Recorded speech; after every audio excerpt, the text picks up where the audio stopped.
ஸ்மிதா, வயது 34 வயது ஆகுதுங்க. ராசி மேஷ ராசிங்க. ஜாதின்னு பார்த்தீங்கன்னா இந்துல அகமுடையார் சமூகத்தை சார்ந்தவங்க. படிப்புன்னு பார்த்தீங்கன்னா பிபிஏ முடிச்சுட்டு இவங்க கேஸ் கம்பெனிக்கு மாதம் 11,500 சம்பளத்தில் வேலைக்கு போயிட்டுருக்காங்க. இவங்களுடைய திருமண நிலைன்னு பார்த்திங்கன்னா இவங்களுக்கு முதல் மற்றும் மறுமணம் எதுவாக இருந்தாலும் சம்மதம் அப்படின்னு சொல்லியிருக்காங்க. இவங்களுடைய முகவரின்னு பார்த்திங்கன்னா பன்ருட்டியில் வசிக்கிறாங்க.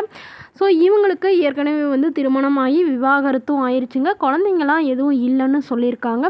ஸோ இவங்க அக்கா குழந்தைய தான் இவங்க வந்து எடுத்து வளர்த்திட்டு இருக்கிறதாகவும் சொல்கிறாங்க. ஸோ அதனால் என்னையும் என்னோட குழந்தையும் நல்லபடியாக பார்த்துக்கூடிய அளவுக்கு நல்ல ஒரு குணமான மணமகனாக வேணும்னு கேட்டிருக்காங்க. இவங்களுடைய வசதி நிலைன்னு பார்த்திங்கன்னா சொந்தமாக ஒரு வீடு மட்டும்தாங்க இருக்குது. ஸோ இவங்க என்ன சொல்ல வராங்கன்னா, மணமகன் வந்து ஓரளவு நடுத்தர குடும்பத்தை சார்ந்தவராக இருக்கணும், ஒரு சொந்த வீடாவது இருக்கணும் அப்படின்னு சொல்லியிருக்காங்க. ஸோ இவங்க வந்து என்னையும் என்னோட அக்கா வீட்டு குழந்தைனாலும் நான் தான் நல்லா பார்த்துக்கிறேன். ஸோ அதனால் என்னோட தான் இருப்பாங்க. அப்படி அதை ஏற்றுக்கிற மணமகனாக வேணும்னு தாங்க இவங்க கேட்டிருக்காங்க. இவங்களுக்கு அப்பா இல்லைங்க, அம்மா மட்டும்தாங்க. ஸோ அம்மாவும் இவங்களோட தாங்க இருக்காங்க. அவங்க திருமணமானால் இவங்க ஹஸ்பண்ட் வீட்டுக்கு போயிடலாம், அம்மா மட்டும் தனியாக இருந்துக்கிறதா சொல்லியிருக்காங்க. ஸோ அதனால் தன்னை நல்லா புரிஞ்சுக்கிட்டு அன்பாக பார்த்துக்கிற மணமகனாக மட்டும் இருந்தால் போதும்னு எதிர்பார்க்குறாங்க. ஸோ இந்த மணமகளை உங்களுக்கு பிடிச்சிருந்தா கீழே உள்ள வாட்ஸ்அப் நம்பரை தொடர்பு கொள்ளவும்.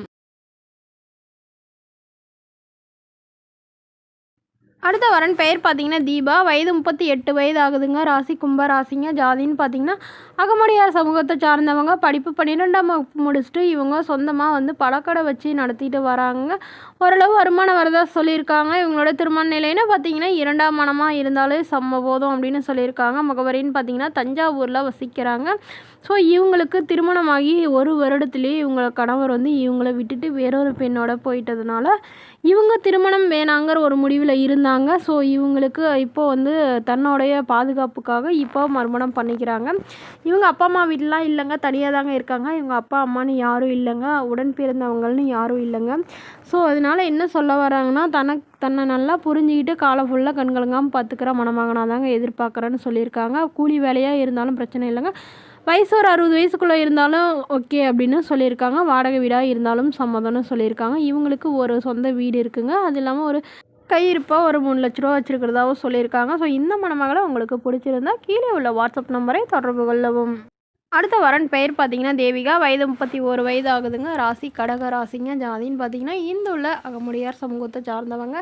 படிப்பு 5ஆம் வகுப்பு முடிச்சுட்டு இவங்க கூலி வேலைக்கு தாங்க போயிட்டுருக்கிறதா சொல்லியிருக்காங்க. மாதம் ஒரு 15,000 சம்பளம் வாங்குறதா சொல்லியிருக்காங்க. எங்களோட திருமண நிலைன்னு பார்த்திங்கன்னா இவங்களுக்கு முதல் மனமாக இருந்தாலும் சம்மதம், 2ஆம் மனமாக இருந்தாலும் ஓகே அப்படின்னு தாங்க சொல்லியிருக்காங்க. இவங்களோட முகவரின்னு பார்த்திங்கன்னா கோயம்புத்தூரில் வசிக்கிறாங்க. ஸோ இவங்களுக்கு ஏற்கனவே திருமணமாகி இவங்களுடைய கணவர் வந்து ஒரு ஆக்சிடெண்ட்டில் தவறிட்டாங்க. திருமணமாகி 6 மாதத்தில் வந்து ஆக்சிடெண்ட்டில் தவறிட்டதுனால இவங்க இவ்வளோ வருடமாக திருமணமாக இருந்தாங்க. ஸோ இவங்க கிராமத்தில் வசிக்கிறதுனால கிராமத்தில் இருக்கிற மணமகனாக தான் வேணும், தன்னம் போலவே காட்டு வேலை விவசாயம் பார்க்குற மணமகனாக இருந்தாலும் எனக்கு சம்மதம் அப்படின்னு சொல்லியிருக்காங்க. திருமணமாகி குழந்தை இருந்தாலும் நான் ஏற்றுக்கிறேன் அப்படிங்கிறத சொல்லியிருக்காங்க. ஓரளவு ஒரு நடுத்தர குடும்பமாவது இருக்கணும்னு சொல்லியிருக்காங்க. ஸோ இந்த மணமகளை உங்களுக்கு பிடிச்சிருந்தா கீழே உள்ள வாட்ஸ்அப் நம்பரை தொடர்பு கொள்ளவும். இது போன்ற இலவச வரன்களை உடனுக்குடனே உங்களுடைய ஃபோன்லேயே தெரிஞ்சுக்கணும். நம்மளோட சேனல் சப்ஸ்கிரைப் பண்ணி அருகில் உள்ள பெல் ஐக்கானை கிளிக் பண்ணி ஆல்னு செட் பண்ணிக்கோங்க. அப்போ தான் நம்ம பதிவுகள் போட்டோடனே நோட்டிஃபிகேஷனாக உங்களை வந்து சேரும். Okay friends, thank you.